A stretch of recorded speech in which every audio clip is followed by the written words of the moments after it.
panawagan kay Chavit. Itong taong to, sa sobrang dami ng pera, hindi na niya alam kung ano gagawin niya. Ang nangyayari, madami siyang ginagastos sa mga walang kabuluhan. Bumili ng mga imported animals, mga tigre, mga usa, galing sa ibang bansa, ahas.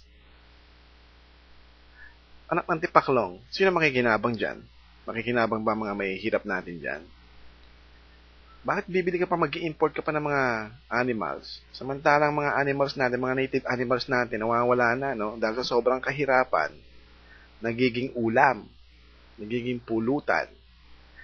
Kung yung perang mong ginagastos niyan, pag-i-import ng mga wildlife animals na mga hindi pa dito sa atin nanggaling, kung magtayo ka na ng organizations, no? To preserve the Philippine wildlife, para i-continue natin yung mga nawawala natin mga hayop dito, no? Madami tayong mga hayop na pwedeng ipagmalaki sa iba't ibang lugar. Pero nawawala na. Anong ginagawa mo ngayon? Bumibili ka ng mga imported na hayop. Para saan yan? Para ipagyabang.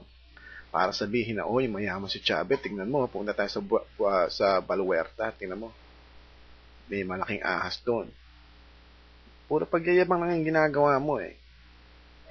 Bumili ka pa ng submarine. Ano ibig mo sabihin yan? Anong gusto mong palabasin yan? Pag lumubog ang Pilipinas, lumubog sa baha, dahil lagi na may baha. Pag lumubog ang Pilipinas, ikaw lang matitira dahil ikaw lang may submarine. Itigil na yung kahibangan mo, no? Sobrang dami ng pera mo, ito paggawa mo, yung engines ng mga bus mo. Okay? Kasi yung bus mo, yung partas, isa yan sa mga nagko-contribute ng pollution sa Pilipinas.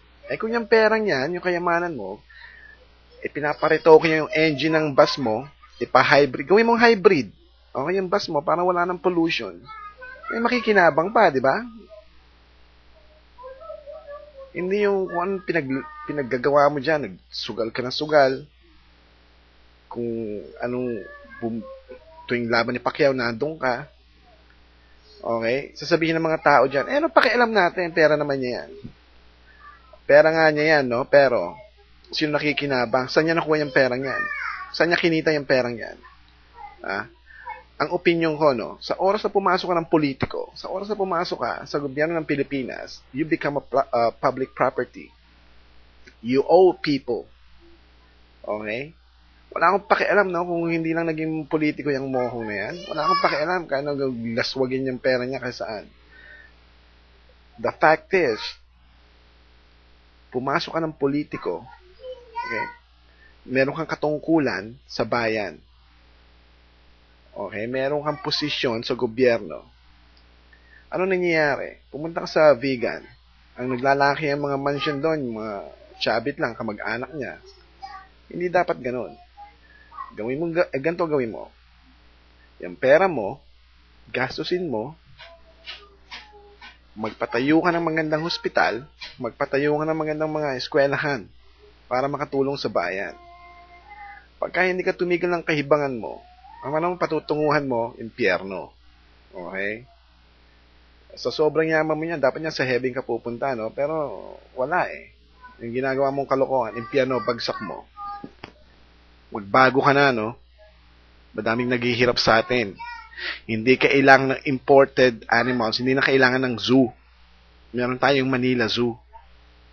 So, hindi mo na kailangan talaga ng animals. Bakit mag-import ka ng animals, no? Tumingin ka kahit saan dito. Yung mga karamihan naman sa atin dito, mga mukhang animal. Joke, joke, joke.